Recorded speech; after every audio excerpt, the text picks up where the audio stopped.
Boa noite a todos os nossos ouvintes do nosso bate-papo do Reflexão. Estamos aguardando aí o nosso amigo Ronaldo Gomes para que possamos conversar sobre uma parte aí gostosa da nossa história. Já estão presentes aí o Geraldo, a nossa Sarinha, um grande abraço. Jesus abençoe a nossa Sara Moraes. Vamos em frente conversando sobre os nossos 18 do Forte. Eu gostaria muito de ter essa conversa sempre. Boa noite, grande Ronaldo. Boa noite, meu amigo. Boa noite a todos. Eu queria deixar bem claro aí a todos os nossos amigos que hoje até eu nem ia fazer o programa, porque o Ronaldo podia ficar aborrecido aí se o Flamengo vencesse o Fluminense.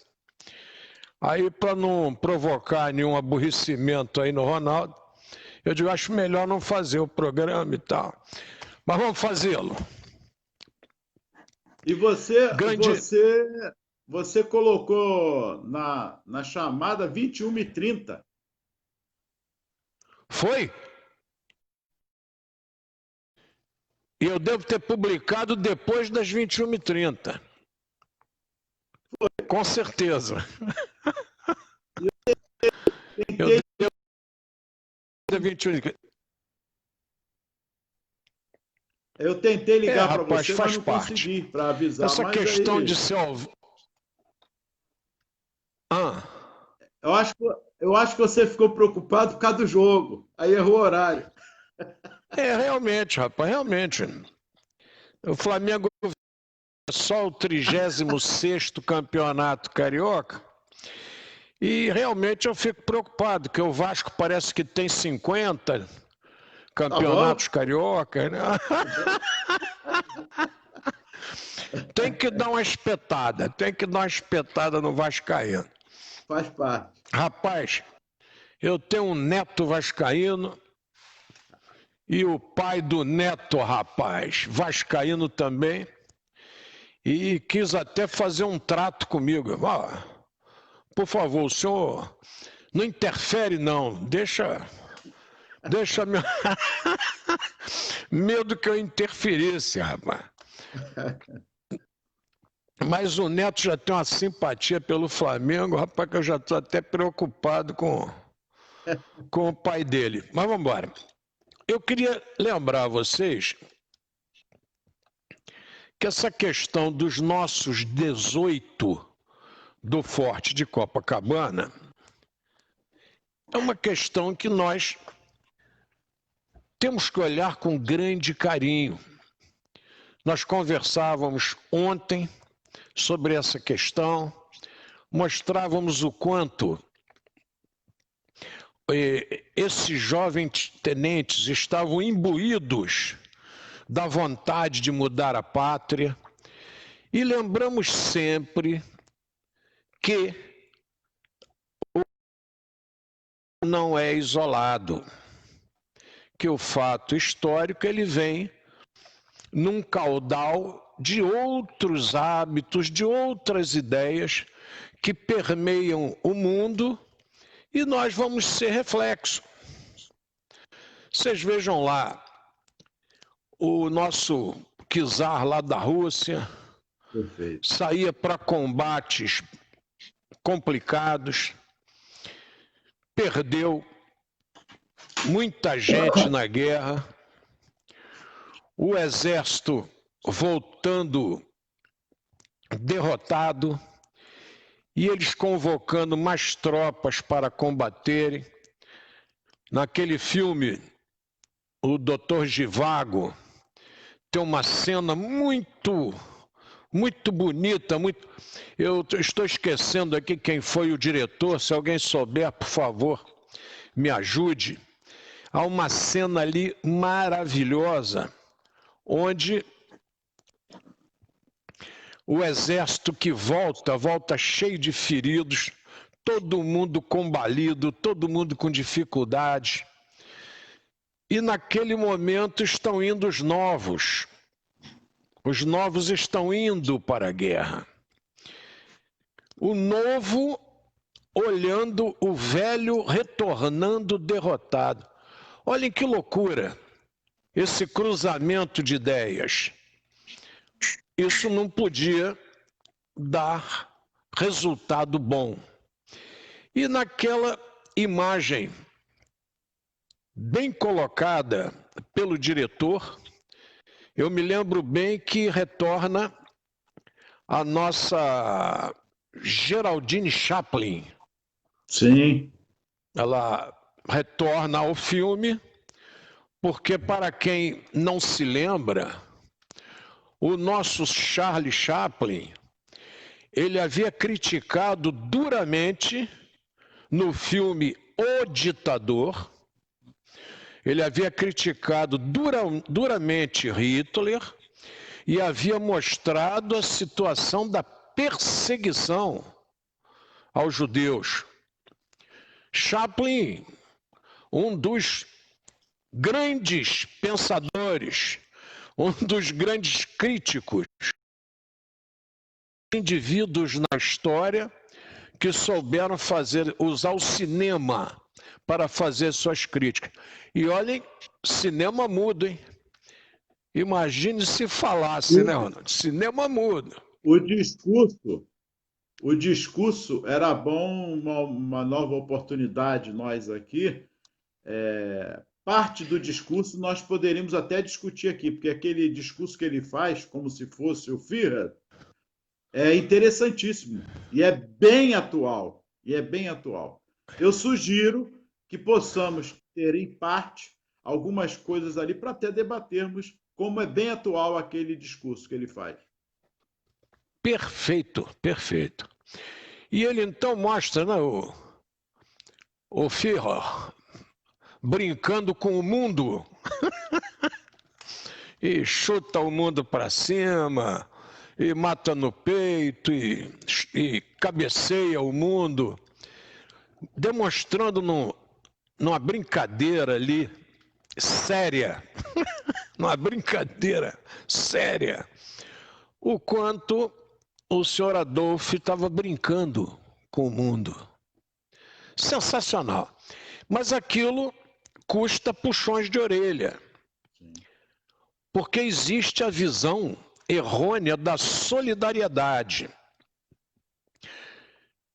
Aquele que está mandando. Isso é muito perigoso, tá? Todos vocês que estão aí escutando nossas reflexões, lembrem-se disso. Muito triste você aderir a alguém só porque está no poder. Isso é complicadíssimo. E naquele momento, parte da Europa partia para ser simpática a Hitler, porque Hitler seria o cara que ia combater Stalin. Perfeito. Então, como Stalin era comunismo, tá? E o comunismo era um perigo, e Hitler estava ali, na boca, Alemanha, Polônia, Rússia. Era ocupar a Polônia, que Hitler depois inclusive cumpre, e Rússia. Mas naquele momento a Europa, os grandes pensadores, está rolando aí na internet um pensamento atribuído ao grande Winston Churchill.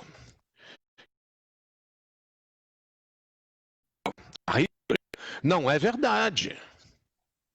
Não é verdade nem aquele comentário. Eu peguei as passagens e não achei aquele comentário, mas achei os vários comentários em que há uma simpatia europeia por Hitler, porque ele vai combater o comunismo. Quem combateu o comunismo eu combato, mas não posso aliar-me a um regime totalitário, porque vai ser meu amiguinho, vai fazer o serviço que eu não vou fazer. E o nosso Charlie Chaplin paga o preço. Se não me falha a memória, Geraldine Chaplin faz ali, se não sua estreia, porque ela fica na Suíça, fica exilada na Suíça, e ali com Omar Sharif, ela faz a primeira esposa do Omar Sharif, até que o doutor Zhivago se apaixone pela Lara. Ela faz ali o papel da grande esposa, sofrendo com o comunismo na Rússia, um trabalho espetacular, que faz jus ao pai que ela possui. Então, naquele momento de revolução bolchevique, os tenentes brasileiros estão ligados naquilo. Não que os nossos tenentes sejam comunistas, mas estão ligados em combater regime que não fale com o povo. Porque o dinheiro, aqui no Brasil, dava as cartas. Não, sem sombra de dúvida. Os estados mais poderosos mantinham as suas elites mandando e os mais humildes seguindo a trilha. Muito bem, nesse clima difícil em que vivem os brasileiros, deixa eu explicar aqui uma coisinha para quem não tem essa intimidade. As posições na vida militar, eu não sei se o Ronaldo lembra bem, nós temos cabos soldados, o cabo começa a graduar-se, a graduação é no braço e a patente é no ombro. Então, fulano tem patente, era um ditado desde o tempo do Império. Mexe com ele não, que ele tem patente. Quer dizer, era oficial. Então você tem o graduado e você tem o oficial. O graduado, terceiro sargento, segundo, primeiro.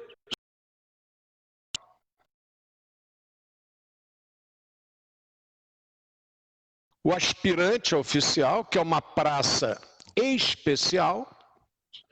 E aí você começa os oficiais subalternos. Segundo tenente, primeiro tenente, capitão. Os oficiais superiores.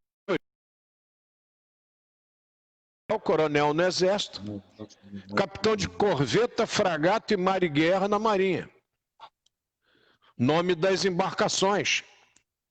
Crescia o tamanho da embarcação, crescia a responsabilidade. E os oficiais generais, que no Exército são os generais, na Marinha são os almirantes, e no Exército, na Aeronáutica, os brigadeiros. Hoje, Ronaldo, eu não sei se você sabe, o Brasil tem um negócio de vaidade que é danado. Hoje o capitão saiu de oficial subalterno e conseguiu ser o oficial de ligação entre o subalterno e o superior. Eu não sei por que você mexe nessas coisas. É histórico. Então tiraram o capitão não fica mais perto do primeiro tenente do segundo. Você tirou o capitão daquela situação, ele ficou ali como oficial de ligação. Nada a ver. Mas movimentou-se ali politicamente interno e tal, e criou-se essa separação. Tecnicamente, o capitão só mudaria de categoria após cursar a ESAO e diplomar-se. E ser promovido a major. Porque até capitão, gente, ele vai por tempo de serviço. Então não tem por que você mudar a denominação. Não há menor finalidade. É pura vaidade. E o ser humano é vaidoso. Ele quer mostrar que ele não é igual a você, eu sou diferente. São as colocações aí que, sei lá, esse mundo eu já pulei, essa fase eu já estou fora. Eu, às vezes, vou em algum lugar e o indivíduo me chama de doutor. Se não for numa audiência, eu me sinto mal. Olha que situação interessante. Se não for numa audiência, eu me sinto mal. Na audiência, eu sou excelência igual ao juiz e ao promotor, sou advogado igual. Agora, fora da audiência, não tem porquê você ser caracterizado de forma diferenciada. É aquela forma também que se via muito. Hoje tem muito pouco, mas eu acho que ainda creio que ainda existe. Mas eu reforço o que você falou, não cabe isso. Você sabe com quem você está falando? Lembra dessa frase, Paulo? Você já passou por isso? Voltou. Não, voltou. Banido. Olha que loucura. Isso havia sido banido. Eu fiquei um bom tempo sem ver essa colocação, você sabe com quem está falando. E agora o Brasil está com tanta autoridade que eu estou preocupado, quer dizer, eu fico com pena enquanto um capitão se transforma em oficial intermediário. Não tem nada a ver com nada.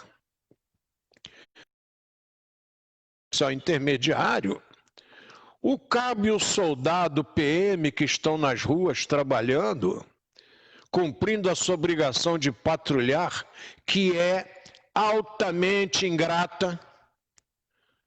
A turma aí que critica o policial militar, claro que eu estou excetuando aquelas críticas da violência, do excesso. Claro que essas críticas estão fora do que eu estou falando agora. Eu estou falando do policial que cumpre as suas obrigações, que é ordeiro e que segue a sua profissão como faz o juramento. Eu queria que essa turma que fala mal tirasse um dia um serviço. Isso podia ser até permitido, né, pela lei, até para o camarada aprender. Pegar um indivíduo aí que fala mal do policiamento e tal, coloca esse indivíduo para tirar um serviço noturno ali na linha vermelha. Tirar ali na linha amarela, perto dos complexos ali, todos. Você está ali na pista, com o giroscópio ligado, e ao seu lado direito e esquerdo estão várias pessoas que não querem você ali. Você está aborrecendo, você está atrapalhando os meus negócios. Então, quando você fizer uma crítica, pense duas vezes, por favor. Coloque-se na posição do criticado e veja se você pode cumprir aquelas funções. De repente, você vai conhecer um mundo que você desconhece. Tirar quando os senhores entrarem ali na linha amarela, comecem a olhar o lado direito, aquilo tudo é um complexo do Alemão. E vocês vão andando e o complexo do Alemão está ali. Vocês vão olhando o bondinho, que foi uma bênção enquanto funcionou, e hoje o Rio de Janeiro que tinha que viver uma briga intensa, os senhores deputados, para que aquele bondinho voltasse a funcionar.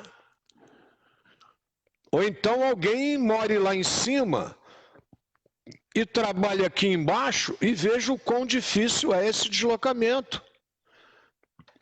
Um deslocamento que na Colômbia deu certo. A Colômbia, ao combater o tráfico, uma das características foi se assenhorear desse transporte e facilitar às populações que vivem à margem da grande cidade o acesso rápido a esses meios de transporte. Eu vibrei muito quando eu vi o da Providência aqui no Rio de Janeiro, vi ali a instalação, o teste, e vi também o do Complexo do Alemão. Você conseguir subir lá, fotografar, vista belíssima do Rio, que agora eu não sei nem se antes de morrer eu teria essa oportunidade novamente. Nós, porque, vou te falar, tem um lado agravante que já estava se tornando e se tornou até ponto turístico. Olha que formidável você ter a situação de um ponto turístico, de arrecadação de verba, para ajudar ali a todo o aspecto da população que precisa realmente dessa locomoção.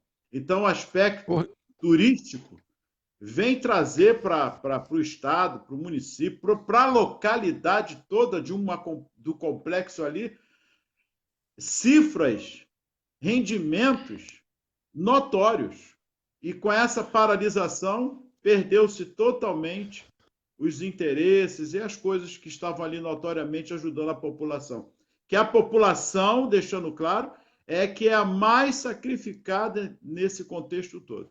Porque falta realmente, como você falou, a locomoção principal do ir e vir de madrugada. Quantos trabalham de madrugada para descer a ladeira, os morros, até chegar ao bondinho, para depois descer.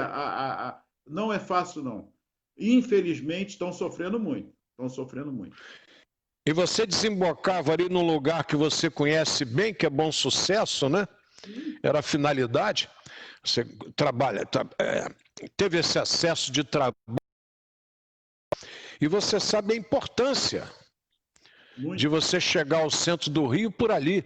A integração com a linha férrea. Então, todo esse trabalho que foi feito, de repente, foi esquecido. Foi.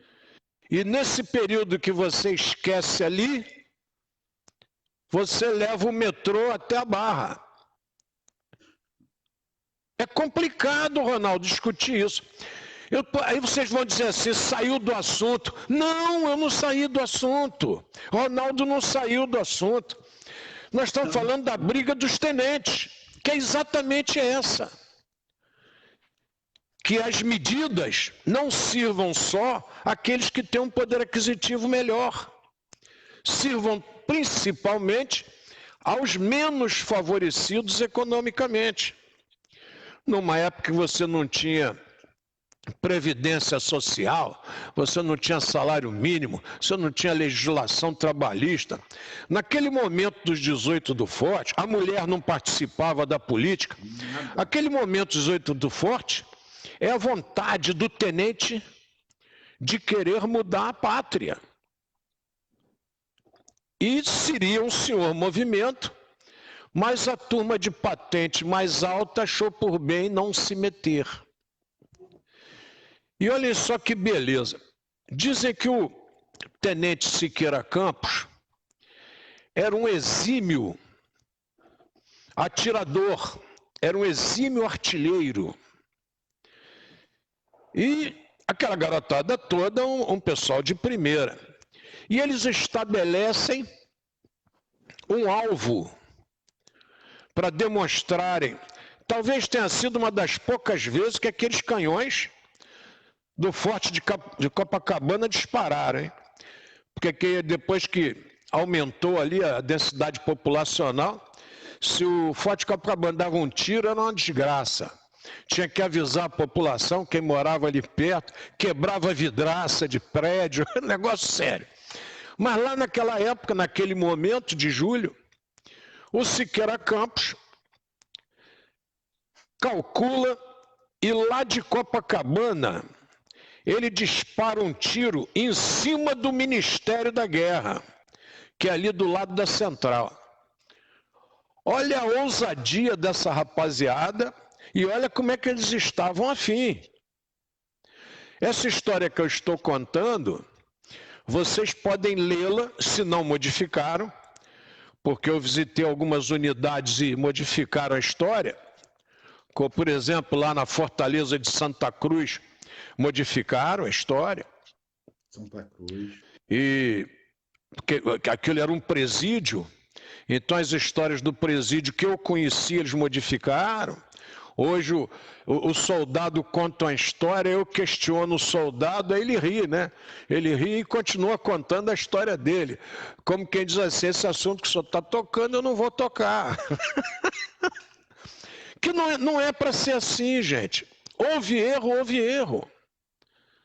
Você já imaginou a nossa primeira-ministra lá da Alemanha negando, a Angela Merkel, negando que tenha havido a Segunda Guerra Mundial, que Hitler provocou o que provocou?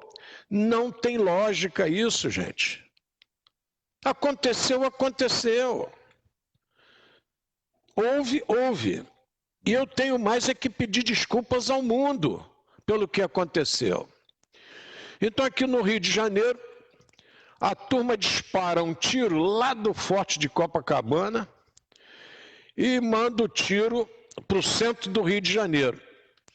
O tiro pega naquela estação elétrica da Light, que ficava ali perto do presídio da Frei Caneca. A estação ainda está lá, o presídio é que acabou. Aí a turma da Light fica maluca, começa a querer localizar. Quem é o maluco que atirou na gente? Quem é o doido que atirou na gente? Aí conseguem descobrir que o tiro partiu da Fortaleza de Santa Cruz. E ligam para lá. Vocês estão malucos? Vocês acertaram a Light aqui? Aí a turma lá, revoltosa, agradece. Porque avisaram onde caiu o tiro. Então eles podem corrigir o tiro. Aí o Ministério do Exército, tá, que é ali em frente à Central do Brasil, que é o prédio antigo. Não aquele prédio lindo, novo, esbelto, não é aquele.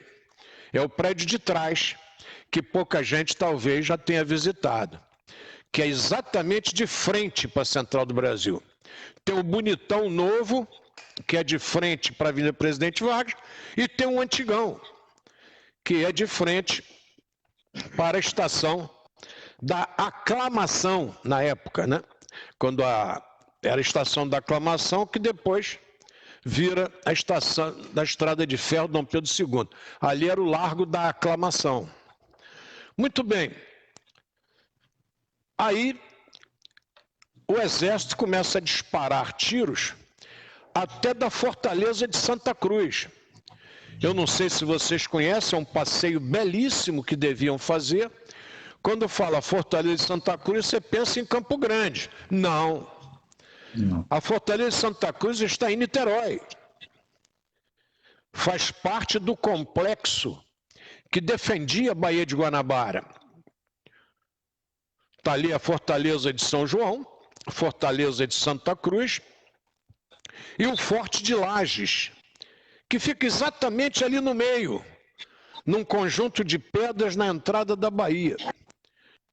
O escrivão da frota de Diguetroan, que vem ao Rio de Janeiro, ocupa o Rio de Janeiro, e toma um dinheiro da população do Rio de Janeiro para ir embora, porque é a expedição que vem vingar a invasão de de Klerk. De Klerk só é punido porque a população cai de sarrafo em cima dele, e o relato histórico que nós temos é que ele morre num sobrado da Rua da Carioca. O pessoal sai perseguindo de Klerk e ele não aguenta e a população parte para dentro e ele é morto num sobrado da Rua da Carioca. Se alguém tiver outra informação diferente, por favor que me corrijam. Aí, o Diguetroan diz que a Baía de Guanabara é uma das baías mais bem defesas do mundo. está no livro do guarda-marinha sobre a expedição de Diguetroin, uma das baías mais defesas do mundo. E só vocês pegarem o roteiro de visitação a fortes e vocês verão o espetáculo que é a guarnição, a guarda da Baía de Guanabara, do Rio de Janeiro.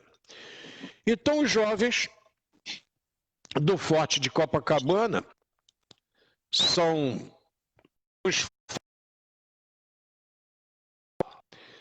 defendem e veem que vão ser massacrados, porque vem 3.000, mais ou menos, de tropas regulares para retirá-los de lá.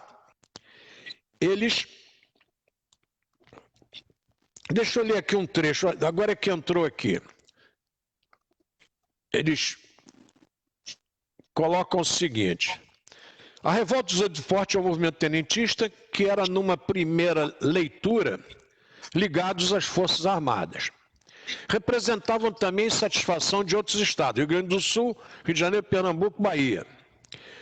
Para as eleições de 1º de março de 1922, perdoem se eu confundir, tá?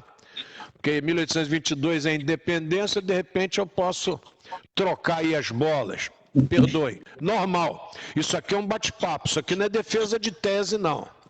Isso aqui é um bate-papo entre dois professores que gostam de história. Simples assim. E, obviamente, sujeito a erros e afirmações errôneas, porque nós consultamos e lemos, porque não estávamos vivos à época. Nós chegamos depois. Então, para concorrer contra o candidato governista Arthur Bernardes, foi lançada a Reação Republicana, com candidatura do fluminense Nilo Peçanha. Aqui eu vou fazer uma pausa. Eu disse à minha esposa que eu queria conhecer os lugares da família dela e onde ela nasceu. E aí um belo dia, pegamos o carrinho, que é como eu mais gosto de viajar, pelas estradas, porque aí eu vou aprendendo história. Se eu pegar um avião, eu embarco aqui, salto lá e o meio do caminho fica praticamente esquecido. Aí fomos ao Rio Grande, no Rio Grande do Sul, que é onde minha esposa nasceu. E lá no hotel, o jovem que me recebeu, eu estou preenchendo a ficha, ele olhou e disse assim: "Ah, o senhor é do Rio de Janeiro, o senhor é carioca." Eu falei: "Não, não sou carioca." Aí o recepcionista me olhou assim, meio estranho, né? Eu falei: "Você está preocupado? Então vou falar uma coisa que vai complicar mais ainda. Eu sou fluminense e sou Flamengo." Aí, Ronaldo, aí, coitado do recepcionista do hotel, ele pirou, né? O cara é fluminense e é Flamengo. Aí eu expliquei para ele: olha, o antigo estado do Rio de Janeiro tem uma região que é repleta de rios. Em latim, flumens é rio, significa rio. Então a região de Flumens é a região de fluminenses. E eu nasci nessa região. Então o antigo estado do Rio tem o adjetivo pátrio de fluminense. Quem lá nasce. Quem nasce no Rio de Janeiro tem o nome de carioca. Que existem só na barreira do Vasco. Só na barreira do Vasco, quem nasce ali é vascaíno. Aí você tem o fluminense e tem o carioca. Há quem diga que carioca é quem nasce no Rio, de cari, branco e oca, casa. Mas o Luiz da Câmara Cascudo, no seu livro sobre história, ele diz que o termo da região ali, da turma que chama de Carioca da Gema, que é a região onde o Ronaldo mora, Quem nasce ali é chamado de Carioca da Gema, porque ali está no meio do Rio de Janeiro. Vejam só, o Luiz da Câmara Cascudo diz que o termo era a carioca, a casa do peixe acari. Olha só, ele é autoridade no assunto, é ele que está falando, não sou eu. Mas aí você querer que o indivíduo da Zona Sul se transporte como um habitante de Acari hoje é complicadíssimo. Claro que não vai. Não, você... Não, não vou. Mas não vou mesmo. E eu sempre me orgulhei de ser fluminense. E sempre fiz essa separação. Eu sou fluminense. Antigamente chamado de Papagoiaba. Porque o nosso estado do Rio é uma região que você tem um quintal, daqui a pouco tem 4, 5 goiabeiras. E você fica se indagando, quem é que plantou? O próprio passarinho, ao comer o fruto, defeca e a goiabeira vai nascendo espontânea da natureza. Então, se eu falar que eu sou papagoiaba, aí é que embolou o meio de campo todo. Aí, que história é essa de papagoiaba, né? As grandes goiabadas do antigo estado do Rio, que chegavam a ser exportadas, eram provenientes da região de Campos. Aí. Que atribui-se que os índios goitacazes, que são chamados de índios goitacás, goitacazes é o plural. Eles eram canibais. E eles vieram para Campos navegando pelo Rio Paraíba. Essa é a história específica da época do deslocamento dos índios procurando terras melhores para viverem. Então, nós somos os populares papagoiabas. E depois solidificou-se o adjetivo pátrio de fluminense. E hoje, se vocês observarem, a maioria dos habitantes do estado do Rio de Janeiro se intitulam cariocas. E não são. Agora, se eu, lá no Rio Grande, no hotel, para explicar para o recepcionista o que é o fluminense, imagine se eu sair do Brasil. Esquece. Aí lembra aquela piada antiga do alemão que foi num restaurante no Brasil pedir almoçar e não sabia falar nada de português e ficou escutando o que pediam. Pediram feijoada. Quando o garçom chegou, ele feijoada. E não conseguiu comer mais nada. Dia seguinte ele chegou e feijoada. A feijoada começou, né, a chatear e ele ficou escutando o que alguém pedia. Na mesa ao lado pediram sanduíche, ele pediu sanduíche. O garçom perguntou se o sanduíche que ele queria era quente ou frio. E ele repetiu o sanduíche. Mas é quente ou frio? Ele disse, sanduíche. E aí o indivíduo deu uma decisão lá, mas meu chapa, o sanduíche é quente ou frio? Aí o alemão, feijoada. Ficou numa situação difícil, voltou para a feijoada, contrariado.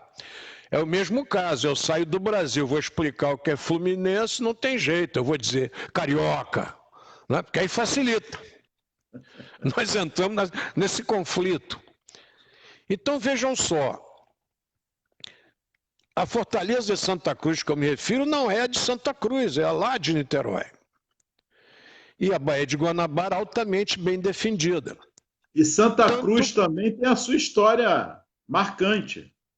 Tem. Eu tenho um grupo aí que é o grupo do Patrimônio Cultural. Isso. Existem várias obras. Tem um grupo lá que faz reunião todo mês sobre a história de Campo Grande. Isso. Desmente aquela questão de que realengo é abreviação de Real Engenho. Não é? Realengo também tem Realengo história. são as terras realengas da época do Império. Então, tem uma série de histórias. Mas voltemos ao nosso caso. Aí a turma atirou e acertou no ministério. Santa Cruz começa a atirar, eles veem que estão mal, se reúnem, dispensam todos os que são arrimo de família, quer dizer, eles é que sustentam a casa, eles que cuidam da mãe, dispensam todos, tá? Pegam a bandeira brasileira do forte, recortam a bandeira em 14 pedaços, em 19 pedaços, e dividem o pedaço da bandeira entre si, e eles colocam no fardamento, no bolso esquerdo, próximo ao coração, esse pedaço de bandeira. Quer dizer, eles estavam ali dispostos a darem a vida pela pátria. E lá estava, não sei se ainda está, exposto o pedaço da bandeira que estava no peito do Siqueira Campos quando ele é atingido.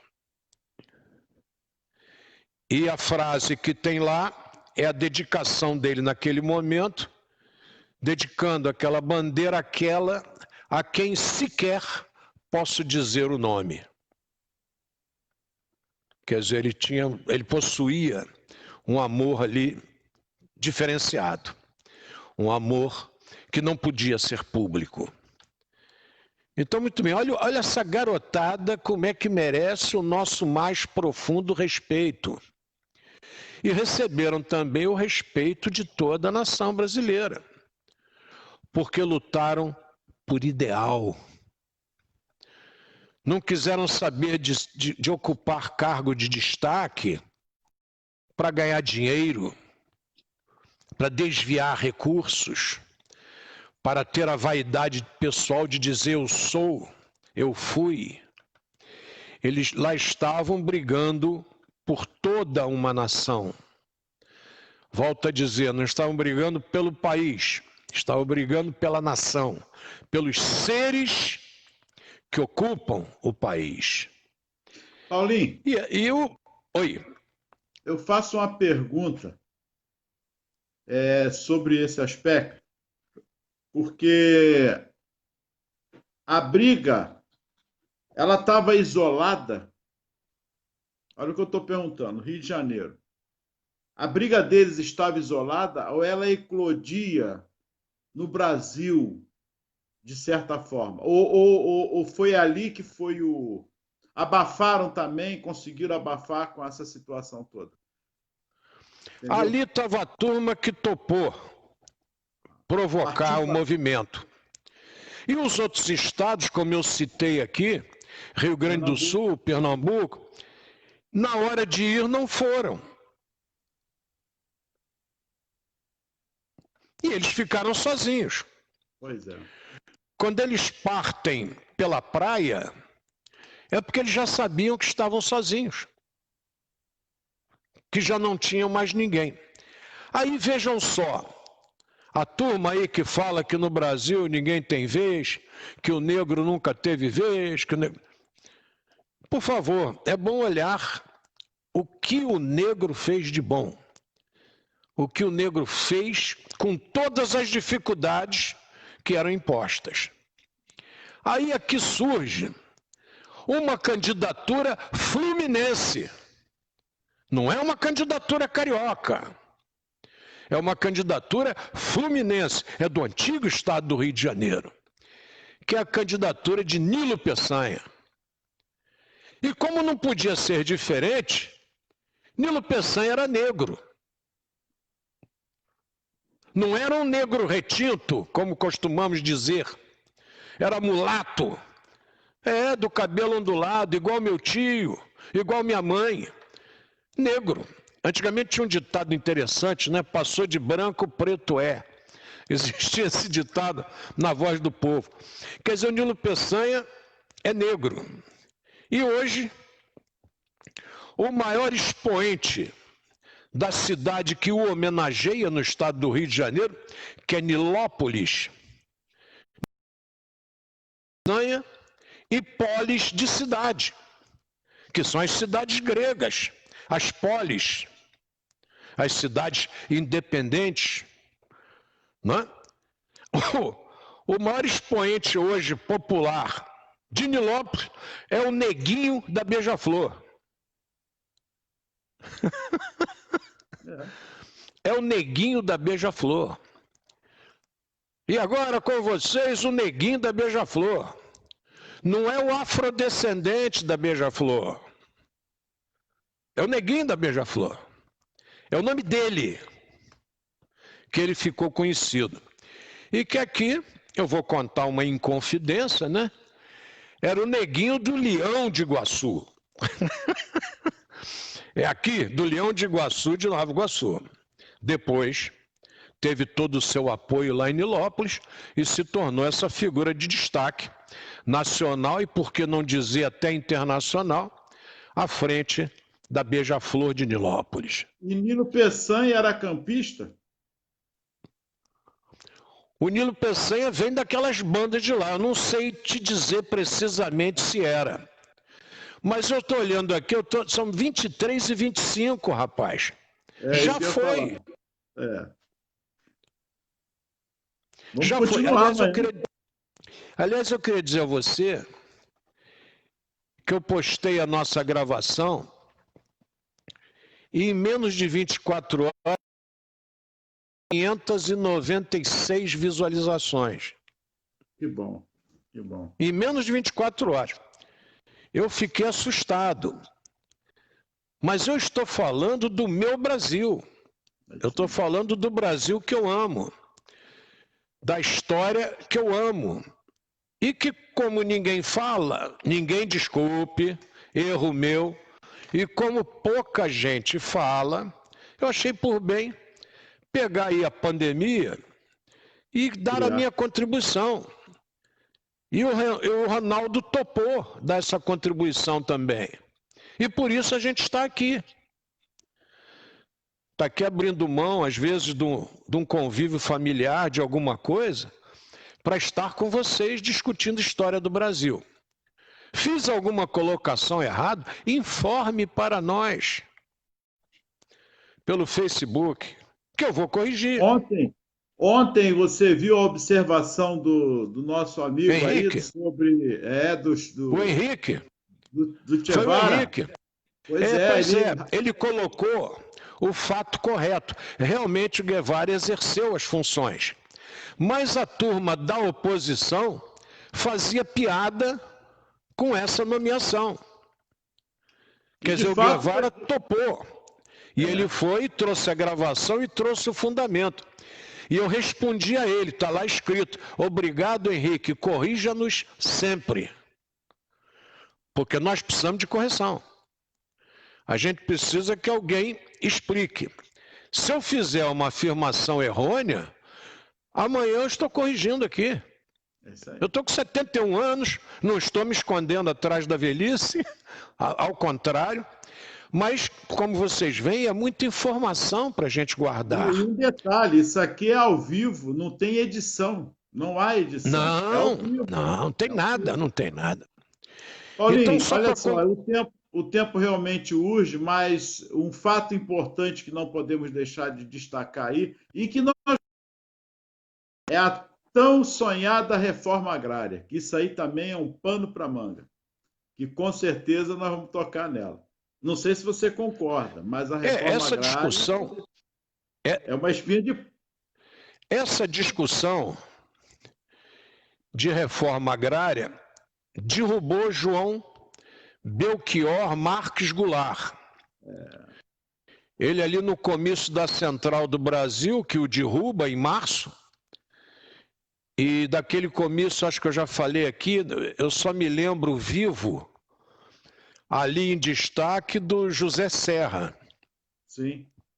Só me lembro do Serra, que agora está sendo acusado.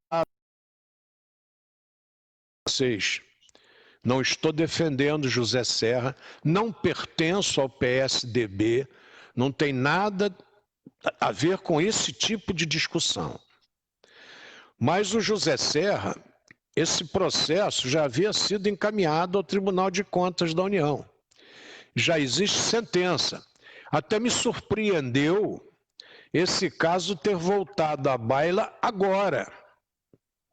Me surpreendeu, porque já existe, isso aí já foi denunciado.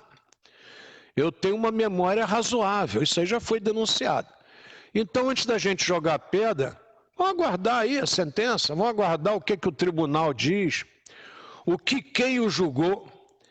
E quero alertar vocês, foi muito bom o Ronaldo ter feito essa observação, porque o Brasil criou uma situação em que o sujeito denuncia o Ronaldo, e aí eu pego alguns indícios e já prendo o Ronaldo, sem ouvi-lo. O ônus da prova cabe a quem acusa. E todos têm direito ao contraditório e à ampla defesa. E isso aí não é do Código Penal, isso aí é da Constituição. Todos têm direito à ampla defesa.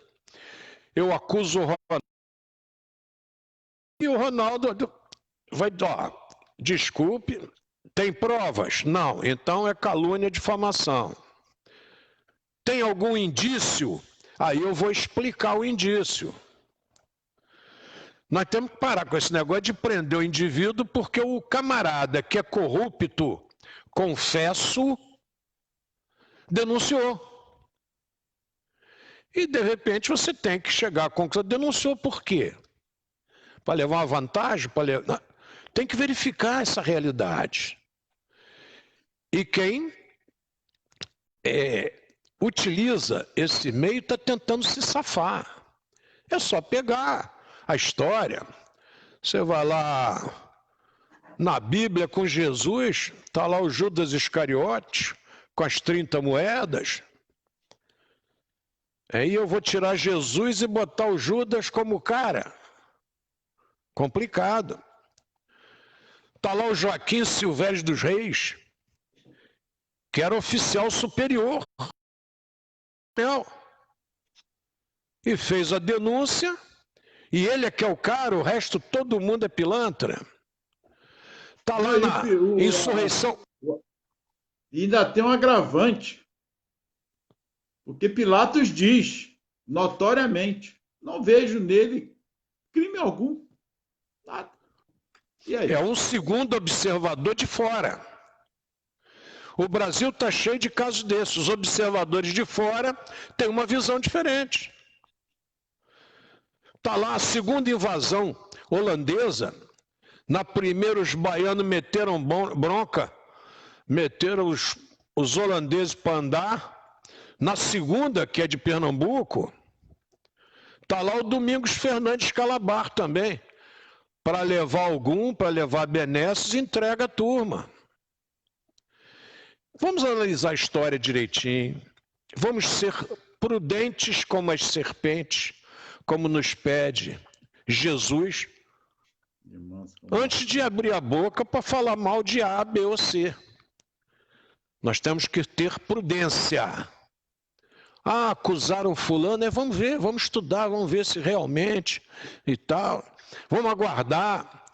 Se você tiver tempo e tiver o julgamento, se for tribunal do júri, vá ao tribunal do júri. Você é advogado, tem como, vai a Brasília e assiste o julgamento. Assiste lá o STF. No plenário, se não quiser assistir no plenário porque não tem mais vaga, está cheio, assiste na TV. O Brasil é uma das poucas nações do mundo que transmite audiências judiciais pela televisão. O Brasil tem virtudes. Nós não temos esse montão de defeitos que apontam. É que existe uma turma, como a gente chamava antigamente, zarolha. Lembra desse tema? Nós dois, no apelido da infância antiga, éramos zarolho, né? Então tem uma turma que enxerga meio trocado, que tem deficiência visual alguma, e já quer lançar sentença de morte no ar. Por favor, gente. Eu quero crer que essas observações todas que você está colocando me faz pensar que a reforma agrária, no momento, ainda é intocável. O Brasil é uma nação hoje eminentemente agrária.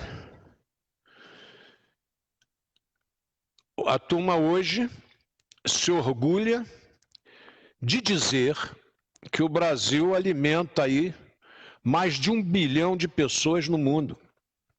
Cerca de 1,5 bilhão de pessoas no mundo com a nossa produção. E alguns partem do princípio que os fins justificam os meios. E já foram feitas algumas reformas agrárias. E o capital sempre foi vitorioso.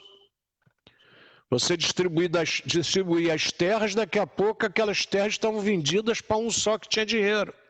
Muito bem lembrado, isso mesmo. Eu depois vou conversar com vocês aqui na mesma linha a questão das fábricas de massas brasileiras, marcas como a Marilu, marcas como a Pian, em que as fábricas simplesmente eram compradas e fechadas. A DKW, Deutsche Kronenwagen, não é? O Volkswagen, o carro do Pogo, o Deutsche Kronenwagen, pequena maravilha, alemã. Então, essas discussões nós vamos ter aqui, não tenho dúvida, vamos ter oportunidade. Agora eu tenho que encerrar, porque são 23h36, eu falei que ia encerrar em 23h25. Ronaldo, considerações finais? Amanhã a gente volta no assunto, você vê como é que desenrola, né? Como é que desdobra. Vamos lá. A palavra está com Vossa Excelência. Paz, saúde a todos, que Jesus abençoe. Deixa aqui nosso sentimento à perda da mãezinha de uma grande amiga também, amigo, e da sua esposa também, enfim. São almas partindo e que nós temos que sempre tocar no assunto como sentimento e não podemos ficar indiferentes a esses momentos. Que Jesus abençoe as famílias. Gratidão a todos por nos aturar até aqui. Um beijo no coração de todos. Um grande abraço, fiquem com Deus. Obrigado por estarem conosco. Obrigado por não terem aderido aí até ao Flamengo. Não é? O Fla-Flu é emblemático no Rio de Janeiro. Obrigado aí aos que estão conosco. Aqui o Lino Roca participa aqui. Homenagem a você e gritando Vasco, outro vascaíno. O grande artista Lino Roca, e que já me corrige aqui, me informa que a direção do Dr. Givaga é do David Lean. Obrigado. Samuel Azevedo, sou Vasco mesmo. Rapaz, eu acho que eu vou perder aqui hoje, hein? Ronaldo, eu acho que eu tô mal aqui. Tô mal na fita.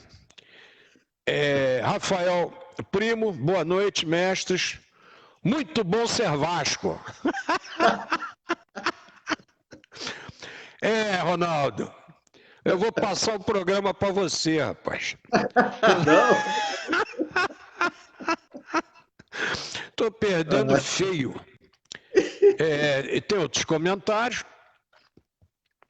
Eu tenho a curtida aqui da minha querida amiga Sarinha Freitas. A Sarinha é filha de um grande delegado da região e casada com um dos grandes advogados, um dos grandes criminalistas da região, respeitado por todos, que é o meu querido amigo Edson Ferreira. Que Jesus o abençoe, ilumine e guarde. Indivíduo de uma humildade impressionante, Ronaldo. Fabuloso. Estou aqui com a Niedja Cavalcante. Um grande abraço, obrigado, Niedja. Esse negócio de internet, olha que eu aqui no colégio tenho várias e elas me dão coça. Hoje eu troquei a internet e ela continua lenta. Amanhã eu retorno falando nos nomes. Os que abriram, aqui estão na minha frente, o meu muito obrigado. E aos que eu não falei também, o meu muito obrigado por estarem conosco.